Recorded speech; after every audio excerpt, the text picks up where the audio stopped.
I need a screen turn on right in front. Can you guys check, please? So anyway, while they're trying to fix that, so we just wanna see, when you guys wake up in the morning, what is the first thing that you actually do? Sorry? Take your pills. Okay, that's good, that's good. Meanwhile, guys, the screen is still not on. Check what time is it? Check what time? Okay. Anything else? Social media. All right, all right. That's good, that's good. Yeah, sleep. Continue sleeping. Good, good. All right. Anything else? They're still trying to fix. Anything else? Okay. You know, TEDx like this, right? We always have technical issues, which is common. Any speaking engagements and those kind of things. So anyway, let's start. So back to my question. The first thing that you do in the morning, of course, you reach out your phone, check what's the message that you get, any reminders from your friends, or whatever work that you haven't finished. So this is the world we live in today. We spend a lot of time on our devices. And of course, a lot of people talk about the negative side of this. But today, I'm going to speak specifically on the positive side. So, as you can see, we spend a lot of time on our screens, either to our laptop, desktop, smartphones, tablets, you name it, right? And even we have come to the point of time where we actually get reports from our smartphones on how much time we spend on our devices. Okay, the Apple iPhone users, they would know that. And that's why today, I'm going to share this thing in terms of a slightly different perspective to talk about the possibilities. So, when the internet was made available to the public more than 30 years ago, everything was slow, information was erratic, and information was made available in a single direction. There was no interaction, and of course, internet was slow as well. Of course, then technology started to evolve, and there's an explosion of information on the internet. And a lot of them actually exist today on social media. So, and this is the part where it gets really, really interesting. Content. You can see the amount of content that we see that gets transmitted on a very minute, very second, every day. And I believe people in this room, you guys are on your devices, you're sending it messages, photos. You can imagine a large amount of data that gets transferred in and out of this room. And it's just going to go bigger because this is all data. And if you think about it, data centers are being built at a rapid pace at all around the world. And even like for Cyberjaya, right, where MMU is located, do you know that 90% of Malaysia's data center is actually based here? Anybody knows? Okay, now you know. Now you know. That's great. So, ladies and gentlemen, I am Richard Ke. I am an active content creator on social media. I've been in this industry for the last 10 years, and I'm here to tell you that the creator economy will change the world. Rebirth. That is the translation of the word Renaissance. And welcome to Florence, Italy.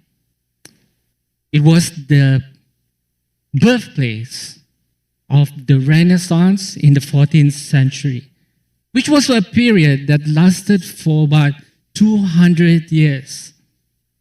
And during that time, people enjoyed making beautiful arts, beautiful things, making amazing sculptures, telling great stories. People spend a lot of time, attention to detail, which is why the Renaissance was really an interesting phase of humanity.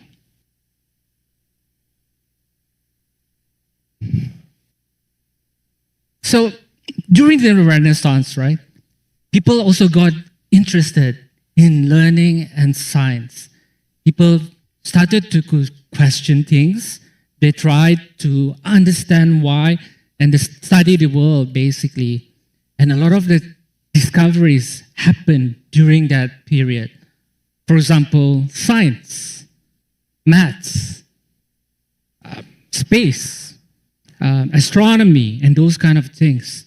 It was really a time of creativity and change, and it helped to shape the world that we live in today. So a lot of the things that we experience today, like all the amazing inventions, were actually came during the Renaissance. So if you look all the technologies around us, I could really say today we are now living in the age of digital renaissance. But it's slightly different compared to before, because now it has no origins, it is borderless, and people are now started to talk about various topics, and even education is disrupted. People like you and I, we can create content anywhere, anytime. So, what is the creator economy?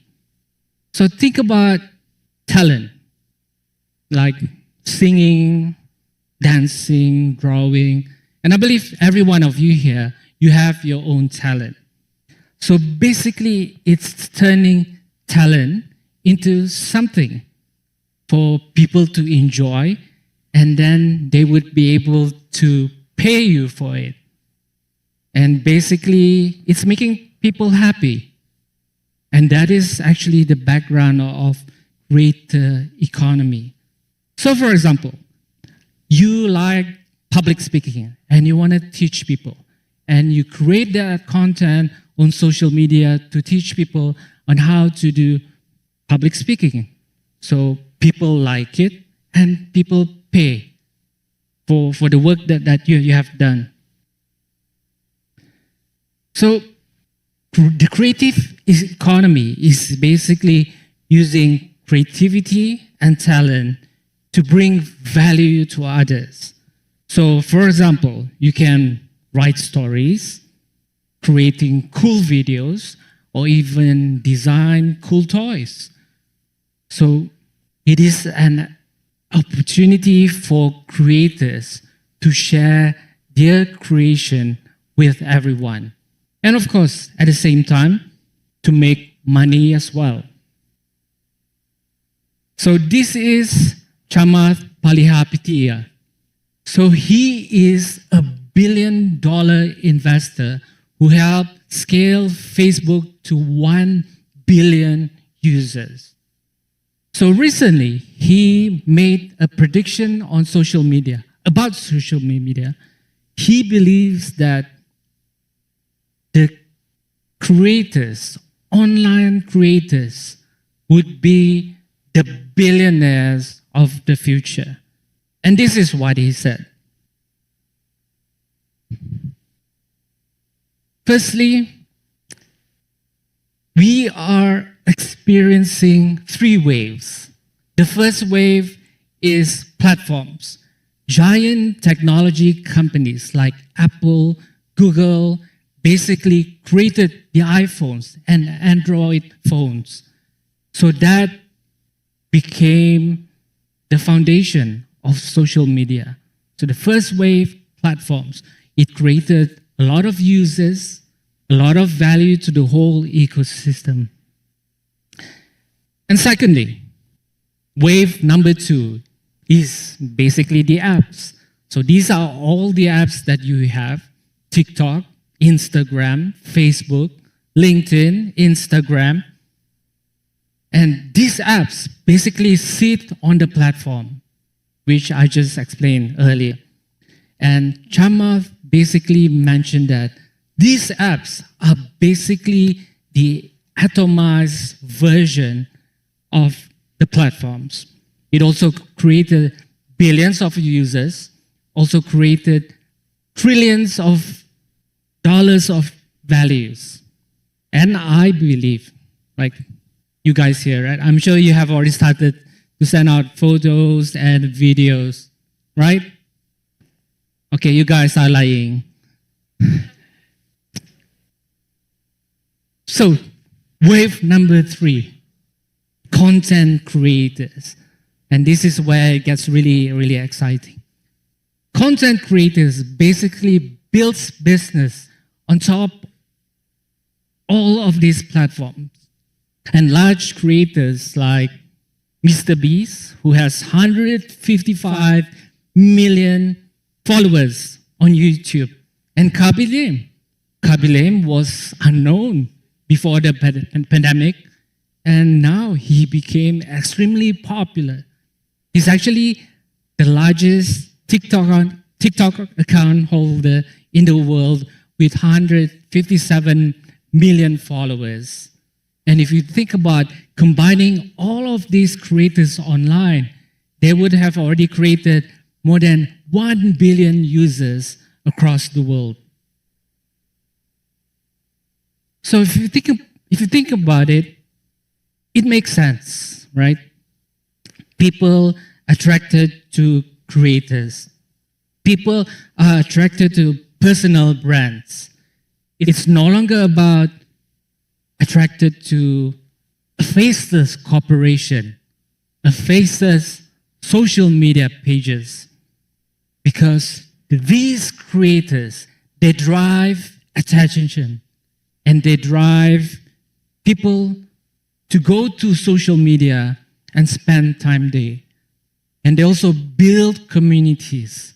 And this is basically the basics of human psychology.